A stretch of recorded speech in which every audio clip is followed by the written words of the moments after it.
Пустиняци да ви разкажа една историка от село Власатица, това е врачанско. Кое село? Власатица, знаеш ли? Власапица. Знам, така се казва. Едно дете се връща от училище и рекло на баща си: тате, кажи 2 гълъба бели. Бащата си работа по двора, изобщо не обръща внимание, сина викнал викнал на сина си: мани, съджи, имам работа и не мога да се разправям с тебе.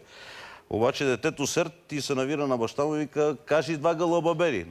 Накрая майката на детето не издържа и рекла на мъжа си: деве пустиняк, кажи 2 гълъба бели. И човека рекал: добре, ще ти кажа 2 гълъба бели. Детето рекло: да ядеш 2 дедови дебели. И